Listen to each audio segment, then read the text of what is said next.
Atualmente, é através da música que diversos artistas expressam seus sentimentos e seus posicionamentos, e é através da expressão musical que é possível mostrar e apoiar as ideologias às quais se acredita com uma certa liberdade. Mas nem sempre foi assim.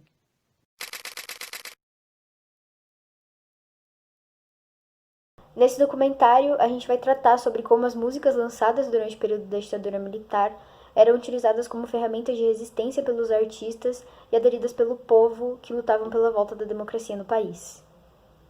A ditadura civil-militar no Brasil foi um regime autoritário que teve início com um golpe, que foi em março de 64, com a deposição do presidente João Goulart. O regime militar durou ao todo 21 anos, que foi de 64 até 1985, e houve uma restrição aos direitos políticos, a perseguição das pessoas que eram opositoras ao regime e a censura da imprensa e as expressões culturais e principalmente a musical no país. A partir dos anos de 1950, o Brasil passou por uma proliferação musical nunca antes vista, com o surgimento de movimentos como a bossa nova, o tropicalismo, a jovem guarda e, consequentemente, as músicas de protesto. E isso foi um reflexo dos movimentos que também estavam desabrochando nos Estados Unidos e na Europa nessa mesma época. Junto ao golpe de 1964, o Brasil vivenciou a censura nunca antes vista. O Ato Institucional número 5, promulgado em dezembro de 68, transformou a liberdade de expressão da população em um ato de controle político, retirando seu único direito, que era o de livre opinião. A arte, ela já não era mais uma expressão, ela começou a ser vista como uma ameaça àquelas pessoas que oprimiam. O AI-5, ele previa a censura musical, do teatro, do cinema, da imprensa e a censura de outros meios também de comunicação. Artistas da época se viam rechaçados a oprimirem suas opiniões. Porém, compositores como Chico Buarque, Caetano Veloso e Geraldo André atacavam de forma velada a censura, a tortura e o autoritarismo. Fazendo jus ao nome, os anos de chumbo marcaram a vida de quem hoje ou amanhã não saberia quando seria perseguido ou torturado. Pessoas que, por expressarem suas opiniões, viviam à sombra de metáforas ou duplos sentidos em suas letras. Eram nos festivais que os artistas pregavam a não censura de uma forma sorrateira e arrastavam milhões por onde passavam, levando seus perseguidores assim infiltrarem nos festivais. A vida não se resume em festivais, discursava Geraldo Vandré segundo sua canção dos que morriam pela pátria e viviam pela razão. Naqueles dias tudo era perigoso, e no deboche atrevido de Gil, Gal Costa e dos Mutantes, tudo era também divino e maravilhoso, mas muita atenção para o sangue sobre o chão. Foi na segunda metade da década de 60 que começaram a se firmar os alicerces do que hoje a gente conhece como MPB, que é a música popular brasileira. Foi nesse período, caracterizado pelos festivais e pela sucessão dos movimentos de rua, que a MPB realmente começou a adquirir o seu significado. E aos poucos, principalmente na virada da década de 60 para 70, o conjunto de compositores e cantores que aderiram ao movimento era bastante grande e também era bem variado. Ele ia desde os cantores que eram famosos pelos festivais, que nem, por exemplo, Caetano Veloso, Gilberto Gil, Chico Buarque, até os compositores das músicas de protesto, que nem, por exemplo, Elis Regina. E no período da ditadura, o sofrimento dos que se opunham ao governo só era realmente transmitido pelas músicas que eles escreviam, que retratava a realidade opressora que eles passavam na época. Apesar de você, amanhã há de ser outro dia.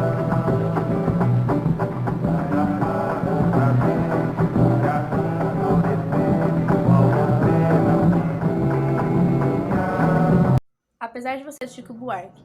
A música do compositor Chico Buarque foi lançada em 1970, mas durante o governo ela foi censurada e proibida de ser ouvida nas rádios por 8 anos. Chico Buarque passou 1 ano e meio na Itália antes de retomar o Brasil, e antes de retomar com a música. Vinícius de Moraes, também compositor, incentivou o Chico Buarque a retomar com a música de uma forma meio que fazendo barulho, ou seja, demonstrando qualquer oposição do governo. Foi aí que em 70 a música Apesar de Você foi lançada por ele, e a música começa com: hoje você é quem manda, falou tá falado, não tem discussão. A minha gente hoje anda falando de lado e olhando pro chão. Nesse trecho da música do Chico Buarque, ela fala sobre o autoritarismo militar que não respeitava a quem se opõe e também o modo de como ele se expressava. No refrão, o Chico Buarque ele traz a seguinte frase: Apesar de você, amanhã de ser outro dia. Eu pergunto a você onde vai se esconder da enorme euforia. Na parte da música da enorme euforia, eles falam sobre a passeata e os movimentos. A passeata, o movimento é toda opressão do governo militar que tinha crescido cada vez mais no país. Eles também se referem diretamente aos governantes a favor da ditadura e o onde vão se esconder, que significava que eles vão se esconder da euforia que vinha tomando as ruas cada vez mais e contra a censura e contra o autoritarismo e toda a repressão que o governo militar brasileiro causava. Na música ainda, ele fala: quando chega o momento, esse meu sofrimento vou cobrar com juros. Juro todo esse amor reprimido, esse grito contido, esse samba no escuro. É possível relacionar esse refrão, né, essa parte da música, aos governantes novamente, afirmando que ele vai cobrar juros a toda a repressão que ele sofreu. Ou seja, ele vai tanto a repressão quanto que ele sofreu com amor, com pensamentos, angústias. E quando ele diz esse samba no escuro, ele fala sobre a censura que o samba sofreu durante a ditadura e que ela tinha que ser reproduzida meio que no escuro. Esse refrão ele é repetido várias e várias vezes e no final o Chico Buarque ele fala: apesar de você, amanhã de ser outro dia. O que mostra acima de tudo a esperança do povo que era contra o governo opressor, autoritário e que censurava todas as formas de repressão e oposição. O povo, apesar de tudo, ainda acreditava em uma reviravolta e em uma restauração da democracia brasileira. Caminhando e cantando e seguindo a canção, somos todos iguais, braços dados ou não, nas escolas, nas ruas, campos, construções. A música Para Não Dizer Que Não Falei das Flores, de Geraldo Vandré, é pensada para que fosse fácil de divulgar e de interpretar como uma forma direta e concisa sobre mensagens ideológicas e de revolta. A primeira estrofe diz: caminhando e cantando e seguindo a canção, somos todos iguais, braços dados ou não, nas escolas, nas ruas, campos, construções, caminhando e cantando e seguindo a canção. Nessa primeira estrofe, caminhando e cantando, remete às passeatas e manifestações e que lá os cidadãos são todos iguais, mesmo não existindo relação entre si. Referindo escolas, ruas, campos e construções, Vandré pretendia demonstrar que pessoas de todos os estratos sociais e com diferentes ocupações e interesses estavam juntas e marchavam pela mesma causa. Vem, vamos embora, que esperar não é saber. Quem sabe faz a hora, não espera acontecer. Esse refrão, repetido várias vezes ao longo da música, é um apelo à ação e à união. Geraldo fala diretamente com quem escuta a música, chamando para a luta em vamos embora, imprime um aspecto coletivo à ação. Lembrando que seguirão juntos no combate. Em esperar não é saber, quem sabe faz a hora e não espera acontecer, o autor deixa explícito que para haver alguma mudança é necessário dar a cara a tapa no momento em que tudo está acontecendo. Pelos campos há fome em grandes plantações, pelas ruas marchando indecisos cordões. Ainda fazem da flor seu mais forte refrão, e acreditam nas flores vencendo o canhão. O autor denuncia a miséria e fome dos agricultores, também denuncia os pacifistas que pretendiam resolver a crise política com diplomacia e comum acordo, organizando em indecisos cordões, dando ênfase nas flores que faz referência ao movimento hippie com Flower Power. O mais forte refrão é sublinhada a sua insuficiência contra o canhão, a força e a violência da polícia militar. Há soldados armados, amados ou não, quase todos perdidos de armas ou mão. Nos quartéis lhe ensinam uma antiga lição, de morrer pela pátria e viver sem razão, fazendo referência aos ideais militares de viver sem nenhuma emoção, apenas seguindo ordens. Vandré não desumaniza os soldados. Lembra que eles muitas vezes estavam perdidos naquilo que faziam. Nas escolas, nas ruas, campos, construções, somos todos soldados armados ou não, caminhando e cantando e seguindo a canção. Somos todos iguais, braços dados ou não. Os Os amores na mente, as flores no chão. A certeza na frente, a história na mão. Caminhando e cantando e seguindo a canção. Aprendendo e ensinando uma nova lição. Nessa última parte da música é reforçado o sentimento de igualdade entre todos aqueles que queriam lutar contra a censura e o sofrimento, deixando claro que para conseguir a luta era necessário ter em mente os amores perdidos e a certeza de que a história iria ser mudada e assim uma nova era surgiria dentro do país. Por causa de, para não dizer que não falei das flores, Geraldo Vandré começou a ser vigiado pelos DOPS e teve que fugir. Ele viajou por diversos países como Chile, Argélia, Alemanha, a Grécia, a Áustria, a Bulgária e França. E quando voltou ao Brasil em 1975, preferiu se afastar das luzes da ribalta e se dedicar à carreira de advogado. Caminhando contra o vento, silêncio sem documento, no sol de quase dezembro, eu vou. A música Alegria, Alegria de Caetano Veloso foi lançada em 1968, em contexto histórico tanto ditatorial quanto de mudanças culturais no país. Ao mesmo tempo que Caetano faz referência à ditadura e uma oposição ao governo, ele também faz a música ser um marco do movimento tropicalista no país, que era um movimento cultural e musical que vinha se difundindo no país, se baseando em movimentos como rock and roll estadunidense e fazendo uma mistura entre a cultura e estética norte-americana com a expressão e a manifestação cultural brasileira.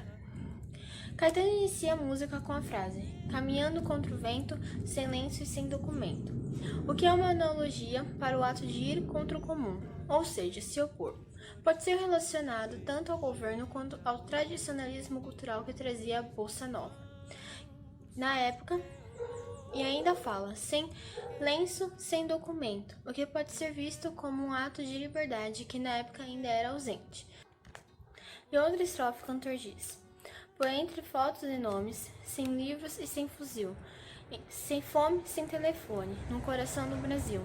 Esse trecho o compositor faz uma breve analogia, mas agora sobre o seu modo de vida, caminhando pelo coração do Brasil sem fome e sem telefone, e também pacificamente, sem livro e sem fuzil. E em diversas partes da música, Caetano finaliza o estrofe com "por que não?", o que pode ser conspirado como um ato de encorajamento ao povo, como se fosse: por que não lutar? Por que não se opor? E também por que não seguir em frente?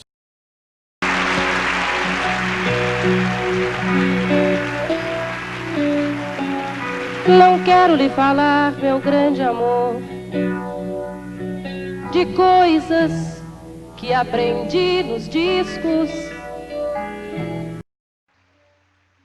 Como Nossos Pais foi composta por Belchior em 1976, foi escrita em meio ao cenário conturbado da ditadura e fez uma crítica à censura de coisas mais banais, como reuniões, clubes, eventos em público, namoros em público.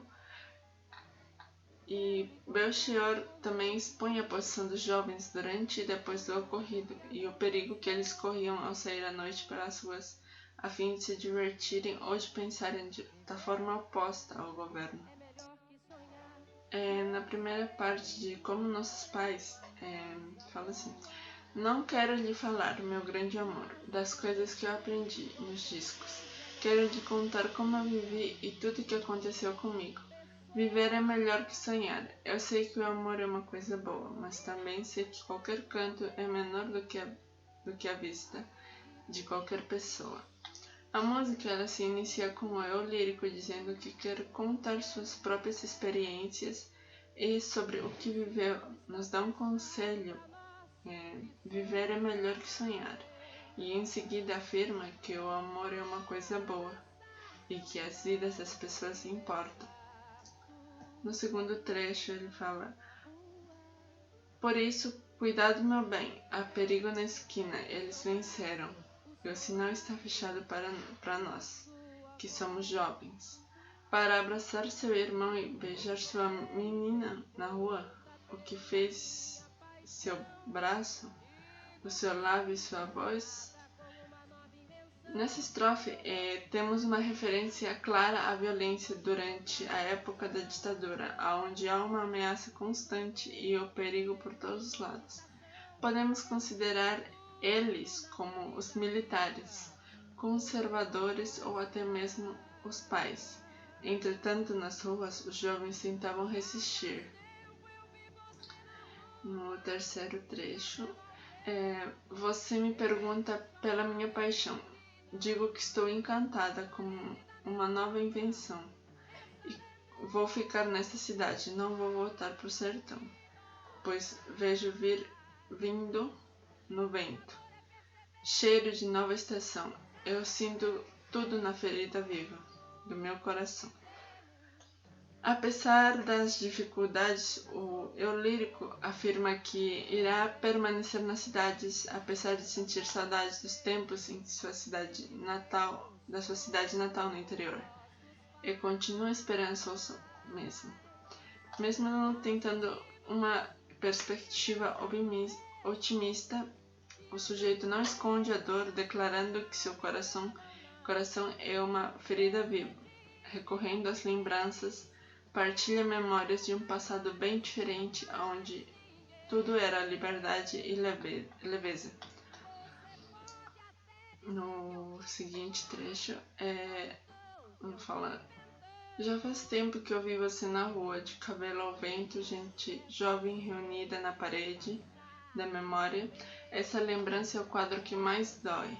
As ideias de cabelo ao vento e a gente jovem reunida parecem ser referências ao movimento hippie, a contracultura que pregava paz e amor para o sujeito. Toda essa harmonia foi interrompida de repente e dominada pela opressão. Minha dor é perceber que, apesar dos termos, foi feito o que fizemos, e ainda somos os mesmos e vivemos. Como os nossos pais. O refrão, ele carrega, apesar do sujeito forçado a admitir a derrota, olhando em volta, percebe que todos os esforços foram em vão e a luta não adiantou. Apesar de sua geração ter ideias consideravelmente diferentes das que vigoravam antes, o Brasil tem parado no tempo, por isso os jovens eram forçados a viver segundo os mesmos padrões conservadores da geração anterior. Pai, afasta de mim esse cálice. Pai, afasta de mim esse cálice. Pai, afasta de mim esse cálice de vinho tinto de sangue. Devido ao seu conteúdo de denúncia e crítica social, a música foi censurada pela ditadura, sendo liberada 5 anos depois. Uma canção de protesto que ilustra a repressão e a violência do governo autoritário. Pai, afasta de mim esse cálice. Pai, afasta de mim esse cálice. Pai, afasta de mim esse cálice e vinho de tinto sangue.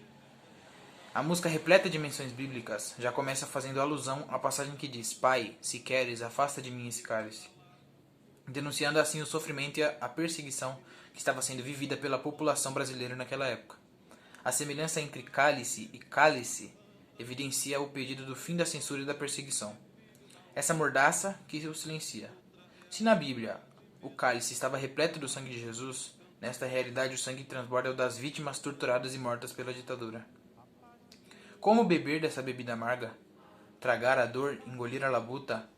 Mesmo calada a boca, resta o peito. Silêncio na cidade não se escuta. De que me vale ser filho de santa?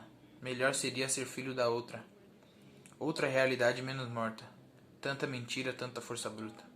O sujeito não aguenta mais beber a bebida amarga que lhe oferecem. Tragar a dor, ou seja, banalizar o seu martírio. Aceitá-lo como se fosse natural. Refere-se também quem tem que engolir a labuta. O trabalho pesado e mal remunerado. A exaustão que é obrigatório aceitar calado. A opressão que já se tomou rotina.